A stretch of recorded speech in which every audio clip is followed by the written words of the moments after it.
মেয়েদের সম্বন্ধে বলা হয়েছে পুরুষদেরকে অধিকতর সচেতন, দায়িত্ব পালন, রক্ষণাবেক্ষণের ব্যাপারে যথেষ্ট উদ্যমী হওয়ার জন্য আল্লাহর রাসূল বলেছেন মেয়েরা বাঁকা হাড্ডির মতো।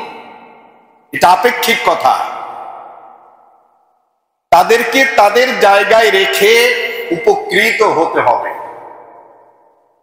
মেয়েদেরকে একটু প্রশংসা করুন, আপনার খেদমত যা আগে করতো তার চাইতে ডাবল বাড়ায় দেবে। কাজের রান্নাটা ভালো হয়েছে বলুন, মহা খুশি হবে তারা। এখন আমরা পুরুষ আমরা প্রশংসা করি না। এক জায়গায় দাওয়াত খেতে গেলে পরে আমরা যদি মৌলবী সব মানুষ, আমাদেরকে মানুষ বেশি দাওয়াত খাওয়ায়, আমাদের উচিত ওই পরিবারের যারা রান্না করেছেন তাদের কাজের স্বীকৃতি দেওয়া। না মাশাআল্লাহ আপা ভালোই রান্না করেছেন, তাদেরকে অনেক অনেক ধন্যবাদ, তাদের জন্য অনেক দোয়া থাকলো, খুব খুশি হবে, দাওয়াতও বেড়ে যাবে। বিষয়টি হচ্ছে কাজের স্বীকৃতি দেওয়া। মেয়েরা যে ভালো কাজ করেন, তারা যে পেটে বাচ্চা ধারণ করেন, তারা যে জীবনকে বাজি রেখে বাচ্চা পৃথিবীতে উপহার দেন, তারা যে সংসারটাকে টিকিয়ে রাখেন, তারা কত কষ্ট করে রান্না করেন, এই যে কাজগুলো, ঘরের কাজগুলো গুছিয়ে রাখেন, এটা অনেক বড় কাজ। এই কাজগুলোকে স্বীকৃতি দেওয়া। শুধু আমি ভালো কাজ করে যাচ্ছি পরিবারে, বিষয়টি এমন নয়। আমরা যদি এভাবে করে, স্বামী তার স্ত্রী প্রশংসা করবে, স্ত্রী তার স্বামীর প্রশংসা করবে, স্বামীর ভালো কাজগুলোকে ফুটিয়ে তুলবে, আল্লাহ যাদেরকে ওই রকমের শুভ বুদ্ধি দান করেছেন তাদের পরিবারের মধ্যে এগুলো আছে এবং সেইখানে কোনো ঝামেলা নেই। আল্লাহ আমাদেরকেও খুব তৌফিক দান করেন। কোরআন কারীম আল্লাহ পাক বলেছেন ইন্নামা ইউওয়াফাস সাবিরুন আজরাহুম বিগাইরি হিসাব।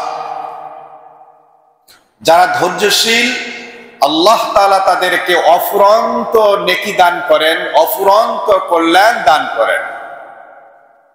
এই ধৈর্য শুধুমাত্র সামাজিক কোনো কথা নয়, এই ধৈর্য শুধুমাত্র শোনার জন্য শোনার কথা নয়। এই ধৈর্য আমার ব্যক্তি জীবনে, আমার পারিবারিক জীবনে, বিশেষ করে আমার দাম্পত্য জীবনে খুব কঠিন ভাবে বাস্তবায়ন করতে হবে। আল্লাহ তৌফিক দান করুন। السادس من أسباب السلام الأسري هو الشفافية في المعاملة। শান্তি প্রতিষ্ঠার ষষ্ঠ ব্যবস্থাপত্র হচ্ছে লেনদেনের ক্ষেত্রে পরিবারের মধ্যে স্বচ্ছতা থাকতে হবে, অস্বচ্ছতা থাকতে পারবে না। ويقول العلماء في الإسلام إن خلاصة معاملات الشرعية ومثل هكذا تعاشروا كالإخوان وتعاملوا كالأجانب। শান্তি প্রতিষ্ঠার জন্য, সংঘাত এড়ানোর জন্য এবং লেনদেনের স্বচ্ছতার জন্য এই দ্বীন ও ইসলামের নির্যাস কথাটি হচ্ছে এরকম, তাআশারু কাল ইখওয়ান। তোমরা একে অপরের সাথে যখন কথা বলবে, আচরণ উচ্চারণ করবে, তখন একেবারে ভাইয়ের মতো আপন করে তোমরা একে অপরের সাথে ভালো আচরণ করো। কিন্তু লেনদেনের ক্ষেত্রে তোমরা অপরিচিত মানুষের মতো আচরণ করো। লেনদেনের ক্ষেত্রে সম্মানিত হাজিরিন, আমাদের কিছু মারাত্মক ভুল আছে, তার দুই একটি আলোচনা করি। ফতোয়া হিন্দিয়ার মধ্যে এসেছে লা ইয়াজুজু তাখিরু ফি তাকসিমিল মিরাস ওয়া ইয়াকুলুল ফুকাহা ফিল ইসলাম তাখিরু তাকসিমিল মিরাস বা'দা ওয়াফাতিল মুরিস বিগাইরি উযরিন শারঈয়্যিন যুলমুন ওয়া ইথমুন।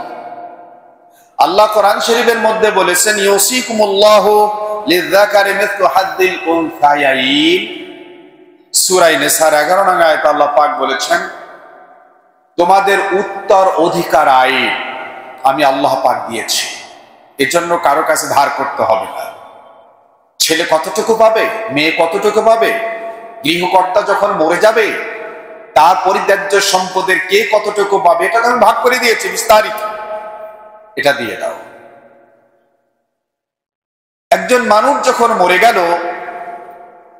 মরে যাওয়ার পরে তার কাফনের কাপড়ের যে অংশটুকু বেঁচে গেল, ওই কাপড়ের অবশিষ্ট অংশগুলোর ওয়ারিশ হয়ে যায় পরিবারের সবাই।